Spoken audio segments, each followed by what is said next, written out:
Alors pour moi, la fraternité, c'est le fait de tous se réunir, de créer un lien, voilà, de travailler sur différents projets, de mettre en place pas mal de choses ensemble, mais toujours réunis, soudés, et pouvoir justement, c'est comme ça aussi qu'on avance beaucoup plus vite. Dès qu'on entend le mot handicap ou polyhandicap, on a un peu peur et on est un peu freiné. Donc le but aussi justement de l'association, c'est d'aider justement toutes ces personnes qui sont un peu isolées, de les mettre un peu plus en lumière, en avant justement pour qu'elles puissent voilà, découvrir d'autres choses et pouvoir s'épanouir aussi.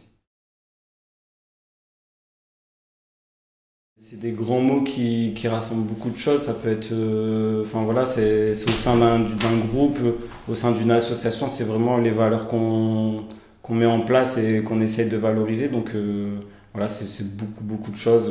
C'est pas des simples mots pour moi.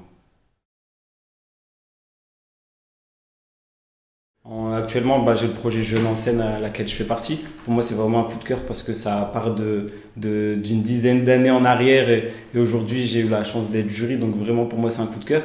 Mais également aussi, on a eu la chance au sein de l'association d'avoir Benjamin Pavard comme parrain de l'association. Et ça a aussi été un gros coup de cœur. Il y a certaines choses qui sont un peu compliquées. Aujourd'hui, malheureusement, ma petite sœur ne peut plus être scolarisée. Elle était scolarisée en Belgique. Malheureusement, aujourd'hui, on n'a plus les financements et enfin voilà, on va dire certaines infrastructures nous ont un peu bloqué la route. Donc aujourd'hui, voilà, on essaie de pouvoir mettre en place des choses pour qu'elle puisse continuer à aller à l'école.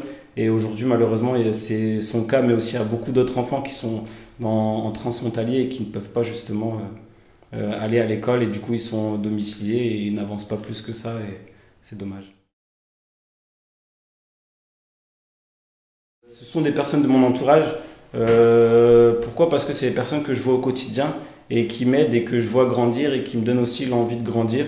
Je prends notamment mon père qui, voilà, mes grands-parents sont arrivés en France il y a quelques années en tant que pour être minier.